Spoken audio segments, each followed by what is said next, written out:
Hello there, World of Tankers. I'm Blitz, and in today's video, I'm going to be talking about map positioning on Normandy, which is a very simple map, but at the same time, it can be very, very confusing on where to push your tank and when to push your tank. Because Normandy, there are 3 different spots, just like every other map. There's a heavy spot, there is a medium spot, and there is a middle spot, which works for both types of classes. Now, of course, just like mines, Normandy's middle spot is a very, very steep hill, where tanks that have decent turret armor, good gun depression, and medium tanks that are able to have hull-down abilities can do very, very effective. Now, pushing or covering that mid spot, in my opinion, is the most important thing in Normandy. So, today's video, I'm going to be showing you a replay I played in my WZ-111 here, which I just played about 10-15 minutes ago. I'm going to be showing you that replay, breaking down all the spots that I went to, why it was effective, where the most important spots to push on Normandy are, depending on what tank classes you're running, tank destroyer, medium, light tank, heavy tank, everything else like that. And then after the battle's over, I'm going to go pull up Strat Sketch and show you guys a bird's eye overview of the map and the game I just played, and some really good spots and positions the enemy team and my team could have gone that would have really changed the course of the game. Now, of course, if you do like this type of gameplay, you like this video, and you aren't a subscriber, about 48% of my viewers aren't subscribers. So, of course, if you are subscribed and you do find yourself coming back to my channel quite often, please make sure to hit that subscribe button down below. It's just one simple click, and it doesn't even have a do you agree thing. So make sure to click that if you do like my content. Of course, if you don't, well, you don't need to click anything. But subscribing helps me to afford more giveaways, gives me more money, so make sure to hit that button if you do find yourself enjoying my content. But enough of the jibber jabber, getting straight into it. As I said, I am pushing my WZ right up aggressive on the center lane in Normandy. Now, of course, if you're thinking that I'm in a tank destroyer and I shouldn't be aggressive, it is true, but the WZ is a little bit of a different one. It's sort of like the Badger. It's actually very, very frontally armor heavy. It's about 290 millimeters on the front, especially with the steep slope here. It's passing the 300 millimeter mark. It's got that gun mantlet, which pretty much absorbs anything that does go into it, and the gun is actually very tall on the top of the tank, which means that you don't need to expose that much of the vehicle when I'm trying to shoot at the enemy, like you can see here at this enemy E75. And I've got very, very nice penetration as well. So I'm stopping people from pushing over the line in my tank destroyer, and as well, I actually have some very good armor to bounce some shots. We've already managed to penetrate 2 shells, done 1200 damage, and pushing mid has gotten me those 2 shots off already. I've got the Object 268 all the way at the back of the map. Again, pushing to the middle position has given me the ability to shoot that 268. So you can start to see what I'm going to be getting at, and pushing mid gives you shots on all parts of the map. Because the reason that works is because, let's say my Progetto 65 down there needs help. Well, literally all I need to do is turn my tank, go down that hill, and bam, I'm already there, I'm able to help him within a matter of, I'd say, 10 or 15 seconds. He's got supporting fire by me. The 2 and 5 we could get there in probably 10 seconds. If the enemy team, as you can see here, which they are, is actually starting to progress towards the heavy spot, I can easily turn my tank towards the heavy side, and I'll be there in 20-25 seconds tops, and I'll able to help out the teaming. I'll be able to help out my team. What's up with my English today? But I'll easily be able to help out and support my team if they push to the heavy side. So pushing middle gives you both perspectives of the map. And of course, as well, you're able to shoot right in the mid. So you've got 3 different parabolas you're able to shoot at when you do push mid, which is why, in my opinion, it's such an effective spot. Again, able to easily tap a high explosive into the rear of that 704, 900 damage later.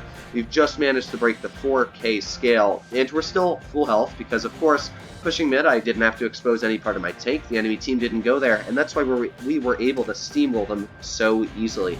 So if you find yourself pushing to the heavy side on this map a lot, which is where this dome is, it can work. Don't get me wrong. If you're pushing there and the enemy team goes there, yes, you can win. Even if the enemy team pushes medium, you still can win on the heavy side because you do have mounds, you do have protection. But in my opinion, pushing heavy side is not the most effective spot when the enemy team can easily just push right to the middle position and do way, way better. So that is why I personally feel just pushing mid is such an effective spot, because you can help out both sides of the team, so it's a win-win situation. As well, if you're pushing heavy, tank destroyers get easy shots into you. If you're pushing medium, tank destroyers get easy shots into you. But pushing medium, in my opinion, isn't actually that bad of a spot, because of course you've still got hills, and you can really work your gun depression. So tanks that do work very well pushing mid, of course, are any tanks that have good solid turrets and good gun depression. If you don't, have a solid turret and your team is not supporting you on mid, there's definitely no way you should be up there. If you're in like an FD4 202, yeah, good luck pushing mid, you're going to be penned every single time. However, if you're in like a Chieftain Mark 6, it is the dream to be stuck on Normandy and pushing to the middle spot. While my WZ doesn't have a great amount of gun depression, I do have very good armor, which is another thing you need to push mid. If you don't have good gun depression, next up is the armor. After that is speed. If you're in a tank like a Batchat or a Sheridan or any really fast medium, you can easily push up to the windmill on the Normandy map, and you'll spot 6-7 tanks right off the bat. You'll know where they're going. That way, the people that did push mid can figure out what they're going to do, formulate a strategy in their minds, and help out the enemy, not help out the enemy team, help out their team. So, as you saw there, that was a pretty simple map. It was pretty basic. I didn't do a crazy amount of skilled shots there. It was just simple firing, backing up, then pushing out aggressive, and that was able to pull out the victory because, of course, I positioned my tank in the perfect spot. All about positioning your vehicle is how you're able to output damage. I'm able to average about 3,000 damage per minute, and of course, while most of that is based on skill, it's also based on where I'm positioning my tank. If I position my vehicle in the wrong spot, I'm probably going to die very quickly and output very little damage. So positioning is such an important skill that a lot of people struggle with in Blitz. And Normandy, while it is a very simple map, in theory, it is a very tough map as well. So I'm going to be pulling up Strat Sketch now and show you guys a bird's eye overview of a bunch of spots you can push different types of tanks and how effective they do work out to be. As you can see, I'm now on Strat Sketch. I do have a blank playing field right now on the map Normandy of a bird's eye view. As you can see, Normandy is one of the most parallel maps in the game. A lot of people ask me when I make one of these map reviews, they say, well, what if I push on the other side of the map? Does that make a difference? In my opinion, no. Most maps in Blitz, pretty much all of them, are exactly parallel. They're not, the looks of them are a little different. Spots can be a little bit different. But you can't make one side of the map different than the other one because, of course, it gives you unfair advantages on one side where you might not have them on the other. So Blitz, the maps are exactly the same for positions pretty much. So where you can push a tank destroyer here, you can also push a tank destroyer here. Where you can push one over here, you can also push one over there. Maps are very, very parallel on that scenario. But getting straight into it, with the tank destroyers, of course, you've got the pillboxes. There's two spots, the two bushes here. Now these can be a little bit troll because sometimes they don't help cover your tank that much, especially when you're backing up. You need to be careful. As well, for the other side, you've got the pillboxes over here. So these are very, very effective spots for both sides of the map. Then you move on to the heavy side. You've got a tank destroyer bush there that works out very, very well. And you've got the other spot on the other side of the map. Those ones are pretty self-explanatory. You don't get amazing shots off, but you're able to get shots across here to about there. You can't hit anything in between here, though. That's the only issue. But it does work out very, very well for shooting people that do push onto the heavy flank. So if your team does end up going that way, it's a very, very effective spot. However, I would not suggest to go there. In fact, I'm going to put an X over it just because I feel that it's not the best spot. In my opinion, the best spot to push a tank destroyer, if your team does end up going heavy, is right here. Because what that happens as well works out very, very well for the other side as well. But the reason pushing there is such an effective spot, in my opinion, is because you can shoot people that are not only, of course, you can reflex over here, and that means that you can shoot people that are crossing this side, and as well you can get people that are crossing this side. Same for the tank destroyer spot over here. You can get people over here and here. So it gives you a lot more flexibility. You can shoot people if they're trying to flank you, and as well if they're pushing on the heavy side. I feel it's a much better position, and you've got great cover pushing into those two spots. But as you can see, these are very, very simple tank destroyer positions in the game, and I wouldn't suggest to really go to any other ones. Of course, you saw me pushing my tank destroyer up here, but that's not really a tank destroyer position. That's just more if you know your tank and how to play it, you can push it in different spots where maybe heavy tank rolls are. Like, of course, I'm not going to camp in a Badger because it's a Badger, but then you'd run it like a heavy tank like you saw me there. So those are all of the tank destroyer positions. So let's clear this off and let's pull out the heavy tanks. So let's change it to heavy tank. So now heavy tanks, of course, there is 3 different types of spots you can push to. Of course, there is mid. That's the main spot. I would definitely suggest you line up your heavy tanks at, maybe have 3 of them there.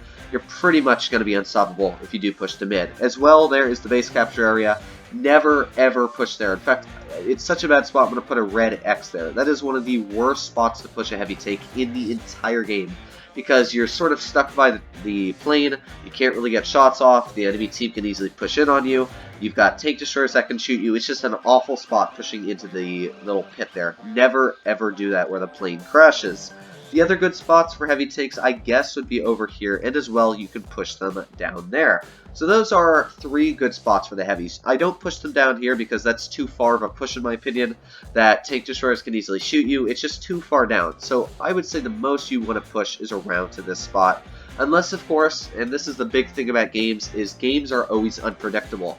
While I say don't push your heavies here, if the enemy team does push all their tanks there, you're probably going to have to end up putting your tanks there. So some maps you do have to change positions, flex on depending on what's happening, but for the most part, those are the 3 main spots I would definitely suggest to push heavies. And of course, I would definitely suggest to do that for the enemy team as well, just put the markers like this, so it doesn't really make a difference. So that's where I would suggest to put the heavy takes. They are the easier of the class to run on this map. Then we pull out the mediums. Now I'm classifying mediums and lights in the same category because they're still both fast and they're still both spawning. So you have the medium takes, and for medium vehicles, I would suggest, of course, if you are a gun depression medium, push it to a spot like that, because you can shoot over, you can get shots, of course, across the map like that. It's very, very effective, and you're spotting the enemy team. So that's only for a gun depression medium. As well, you can push your medium take down here, and you can push it down here. Now, the issue with pushing your mediums, or any vehicle, down to this spot is that tank destroyers can easily get shots. The ones that are sitting over here can easily get shots into you when you try pushing around. So that is one big issue I find with pushing medium takes down to that spot. So I'm actually going to remove that one for now, because it's just not the most effective position. You can also push mediums up around this area, try and get some shots off here, but honestly, medium tanks are more meant to be on this side of the map here. You want to push around. This is the most effective spot for mediums, something like that, where you can push around once you notice that tank destroyers aren't going to that position. If you're thinking, wait a second, what about this giant beach over here that, I might be able to flank around? No. The beach, honestly, is the worst spot in the game to go for any class of vehicle. If you ever find yourself having to go on the beach, it's only because you're trying to run away. Never, ever, ever go to the beach. It is a terrible position, in my opinion. Tank destroyers can spot you, they can get shots on you, like here. It's just a really, really bad shot. I would never suggest to go on the beaches. That is all up to you if you really want to end your game in a very quick succession. But those are the main ideas of where you want to run your tanks. I just feel that, honestly, pushing your vehicles over to this side isn't as effective as pushing your tanks down the main center line. Because as I said on the game you saw there, you've got so many more shots you can pull off pushing to the center spot than if you're over here. You can really only get shots like there, and it's not as effective in my opinion. The tank destroyers over here can still get shots into you when you're pushing across the heavy side. It's just a much less effective position. Over here, this is the side of the map I would definitely suggest to cover over this side. So I hope you guys did learn quite a bit from this video. If you did, of course, make sure to hit that subscribe button down below. If you didn't learn anything, please let me know in the comments down below. If you want me to change up my strat skip strategy back to the old one where I just showed you guys the team lineups and where they played. If you haven't seen my old ones, I'll make sure to link them in the description down below. I have a whole playlist of them. So, of course, if you want to learn more, please make sure to click those. Make sure to subscribe. But other than that, guys, I hope you're all doing well out there. I'll see you in the next one.